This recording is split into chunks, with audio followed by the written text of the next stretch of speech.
I have a special gift, a special talent.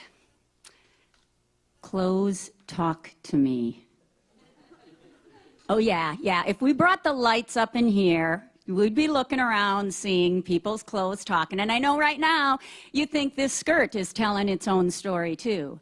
But try to take your eyes away from the skirt. And actually, I want to take you on a journey. I want to prove my point. Clothes do talk. They have incredible stories. So come with me. Imagine, if you will, the perfect black dress. Yeah. Imagine if that dress could talk. It might say, I was purchased in a department store in Dawson, Minnesota in 1946. I cost $22. That's a lot of money, but I was worth it. Because I was purchased by a very wise young woman who knew she was ready for me, the perfect black dress. Oh, a mere child cannot wear black. It takes a woman. And that's what Rita Jean was. At the age of 19, she had completed teacher training certification and was given her first job in a rural school. She paid for me with that very first paycheck from that very first job. And I was there for every occasion. Dress me up, dress me down, put a string of pearls on me, and I can look serious for funerals and other subdued events. Put a scarf on me, and I can look responsible and control and lead those school children through a program. Put some rhinestones in the flirt of fabric on my shoulder and the flirt of fabric at my hip, and I can be festive for holiday parties at the church. Okay, I know that doesn't sound very exciting to some of you out there. We're in Kansas City here, so keep in mind this was rural Minnesota. And at age 19, Rita had a very strict father, and he did not allow her to date. But sometimes when she was alone, she'd put me on and we'd dance around. And then things were looking up. We were moving out. We were going to Chicago. Oh, you see, the school teaching, that was just a short stop in Rita's journey in life. What she really wanted to do was follow in the footsteps of her grandmother and become a nurse. And for a good Norwegian girl, that meant going to the Deaconess Training Hospital in Chicago, Illinois. Finally, we were experiencing life. We were going to lectures, not listening to eulogies. We were going to concerts not given by school children. We were going to opera and plays, and we were going to parties not hosted by the Luther League. We were going dancing, and we were going out on dates, and life was wonderful. But then I think life caught up to Rita. Just when things were going so wonderful, it's like it got difficult.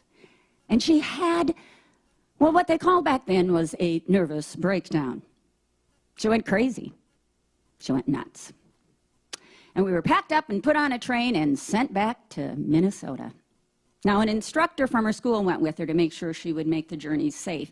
She was a wise woman, too. She gave Rita this instruction. Now, Rita, when we get to that depot in Minneapolis, I want you to act crazier than you are, because they'll make sure we get to where the nearest hospital is. And once we get to that hospital, I want you to act even crazier than you are, because then the doctors there will see you need to go to the University of Minnesota. Told you she was wise. This was 1948. People who went crazy were usually warehoused in the many state institutes. But she knew at the University of Minnesota they were working with these crazy people. So Rita Jean, always following directions, gave the performance of her lifetime, and we ended up at the University of Minnesota. Oh, yeah. I was taken down one hallway. I was in the suitcase and shoved in a closet. And she was taken down another hallway and shoved in a cell. Some things haven't changed. 4 walls, floor, army cot for a bed. The doctors came on their rounds one day and had a request for Rita. They said, Rita, we would like you to speak before the first-year medical students. And Rita had a request for them. I'd like you to bring me a scissors. And she hurried up and went on to explain, because you'd see they were a little nervous by that. She said, bring me a scissors so I can cut my hair. Bring me my curlers so I can fix my hair. Bring me my makeup. Bring me my black dress. Me. It was a wonderful reunion. Told you she was wise. She knew what they were expecting to see. They were expecting to see a crazy woman, but she knew if those students were to truly listen and learn from her, she would need to dress for the occasion. And so with her hair just right and her makeup and me, we went before those first-year medical students, and we were wonderful. If that dress could talk. And as you see, that dress can talk. Because that dress hangs in my closet now, because it was given to me by my mother, Rita Jean,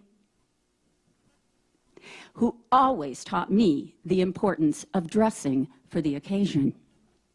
Now, you may think that's where the story ends, but here's that little tagline.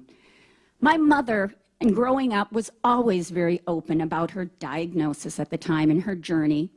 Manic depression, bipolar. So I wasn't quite as freaked out when I started figuring out I was getting half the family inheritance, the depression.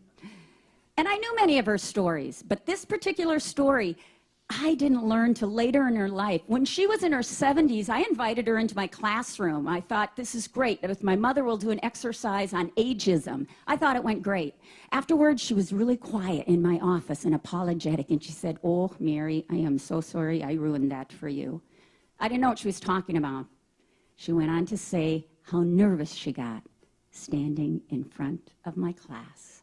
In a flash, it wasn't 1998. My mother went back to 1948.